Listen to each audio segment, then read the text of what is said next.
মূল্যস্ফীতি নিয়ন্ত্রণে আমাদের মাননীয় মন্ত্রী কোনো পদক্ষেপ নেবেন কিনা এবং নিলে সেটি কি? এমনি শুনলেই যেটা মনে হয় যে জ্বালানির মূল্য বৃদ্ধি পেয়েছে, কিন্তু আমরা যদি পরিবাহিত পণ্যের ইউনিটের ভিত্তিতে হিসাব করি, মূল্যস্ফীতির ঘটানোর মতো উদ্দীপক কিছু না। মাননীয় স্পিকার, আপনাকে ধন্যবাদ। মাননীয় স্পিকার, আমাদের ইসরায়েল এবং ইরানের যে সেই কারণে আমাদের তেলের মূল্য এবং তেলের প্রাপ্যতা দুটোই কিন্তু অনিশ্চিতের দিকে। আমি আপনার মাধ্যমে মাননীয় মন্ত্রীর জানতে চাই, বাংলাদেশের মূল্যস্ফীতি বহুদিন ধরেই ডাবল ডিজিটে ছিল, এখন সেটা 9% কিছু উপরে, খাদ্যদ্রব্য বিশেষ করে। মূল্যস্ফীতি নিয়ন্ত্রণে আমাদের মাননীয় মন্ত্রী কোনো পদক্ষেপ নেবেন কিনা এবং নিলে সেটি কি? ধন্যবাদ মাননীয় স্পিকার। ধন্যবাদ মাননীয় সদস্য। মাননীয় মন্ত্রী। ধন্যবাদ মাননীয় স্পিকার, এবং আপনার মাধ্যমে প্রশ্ন করতে সদস্যকে ধন্যবাদ। প্রথম কথা হলো, আমাদের জ্বালানি মন্ত্রী আগে তাকিয়ে আছেন আমার দিকে। প্রথম কথা হলো, মূল্যস্ফীতিটা সেইভাবে বৃদ্ধি পাবে না কেন, এটা একটু বোঝা দরকার।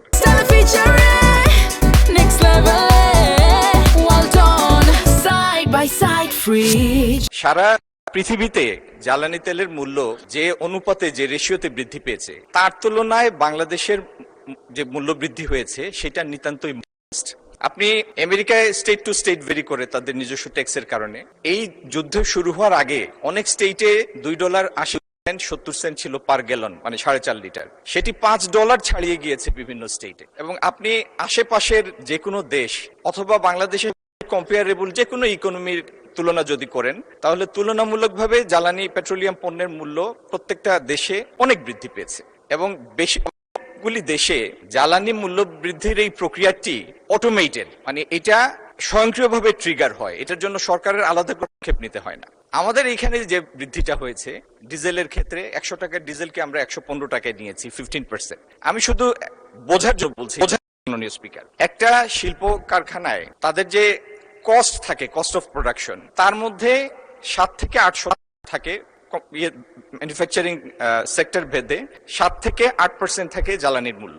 তো সেই 7 থেকে 8%কে যদি আমরা 1% ধরি, তার 15% ডিজেলের মূল্য বৃদ্ধি পেয়েছে। আচ্ছা, সেইভাবে যদি আপনি পরিবহনের ক্ষেত্রে চিন্তা করেন, 200 কিলোমিটার একটা বাস রান করার জন্য তার কম বেশি 25-30 লিটারের মতো ডিজেল লাগে। এই 30 লিটার ডিজেলের ক্ষেত্রে 450 টাকার মূল্য বৃদ্ধি হয়েছে।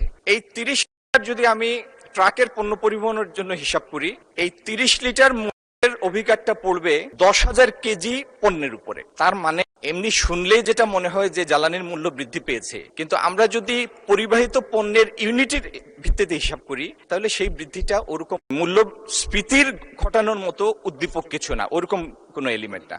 আর একটা জিনিস তো ঠিক, আপনি অর্থনীতিকে এমন একটা জায়গায় নিয়ে যেতে পারবেন না যেই জায়গায় ফান্ডামেন্টাল ব্যালেন্সটা ইমব্যালেন্স পৌঁছে যায়। সেজন্য পৃথিবীর সব দেশ যে নীতিটা নিয়েছে, আমরা সেই নীতি মডেস্টলি সেই নীতি নিয়ে এবং মূল্য বৃদ্ধি করেছি, খুবই একটা মডারেট মূল্য বৃদ্ধি করেছি।